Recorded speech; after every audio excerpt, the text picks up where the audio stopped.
Alright guys, so we have four machines here that I'm somewhat going to compare. We have a Polaris 450, a Polaris 570, Z-Force 800, and C-Force 600. Now I know there's tons of other models, years, and characteristics of these ATVs, but I'm slowly growing, so there's only so much I can have. Now, I run a medium-sized rental business Thursday through Saturday, and I offer a lot of self-guided rentals to where we have our permits and licenses for. Most people do drive, I'm not going to lie, a bit irresponsible, and I have about one rollover every other day, except on the side-by-sides. Alright, well, we're gonna see what these damages do, how these damages are, but woo!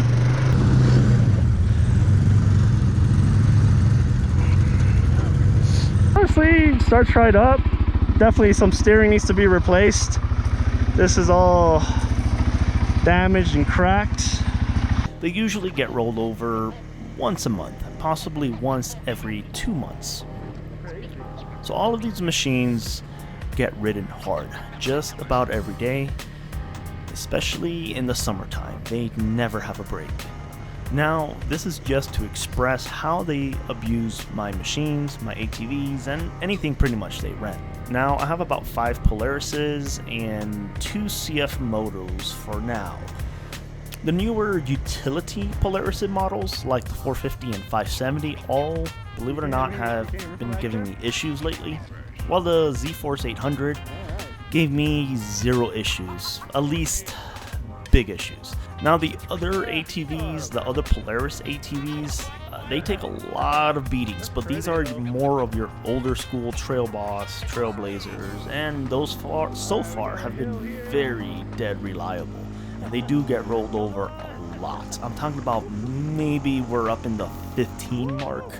However, I don't think they have as much miles as the cfmotos yet. Now the Z-Force 800 is reaching close to 4,000 miles in 1 year, and the other cfmoto is reaching 3,500 miles as well.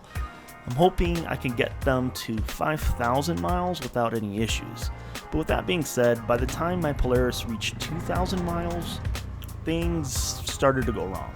Belt snapped, lights gave out, hard starting issues, loss of compression, and other related issues. As far as the Z-Force 800 goes, the only small minute issue I've had with this machine so far was honestly it's just the seatbelt that was getting stuck. I'm still struggling with this seatbelt, to give you an idea. This one works fine, at least for now. Makes me wonder if I should just put it on that one.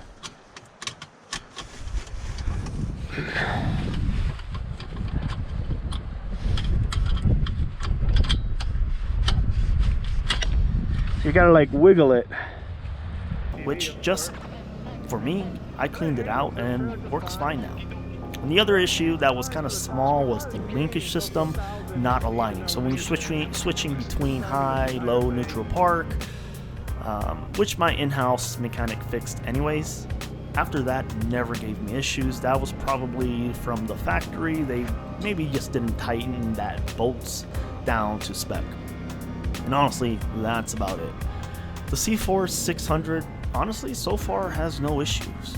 Both cfmotos on original belts still. Both cfmotos have been rolled over a few times, and of course taking beatings.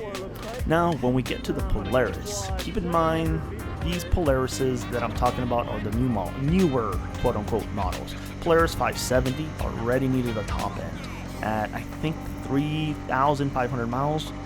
The belt snapped, lights went out, plastic cracked pretty hard through a rollover, and the other Polaris 450 is starting to shut off randomly on the trails. Low idle speed, and now, not to mention, it's a little bit more expensive to repair versus the cfmotos. Also, we just got a recall not to ride our new Polaris 450 until they figure out this fix. That's right, they gave us a no-ride recall. So, and they don't even have a fix yet.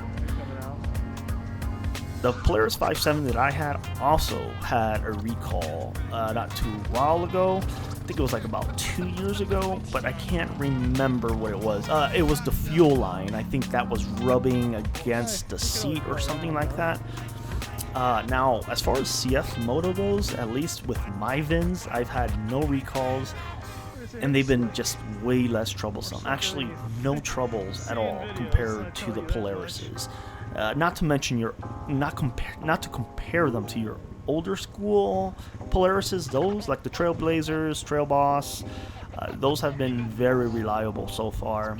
I mean, they're nowhere near as comfortable, and I can't say zippy because they are a little bit more zippy and more fun than the utility Polarises, but I think those are the good Polarises back when they made it, you know, good Polarises back in the days. However, there are some pros to the Polarises. Hands down, it's an easier machine to get going.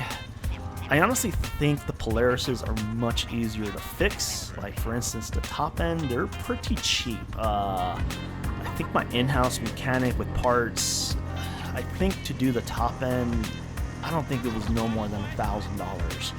I have a feeling if you tear down the cfmotos, it might be a little bit more troublesome, more complex.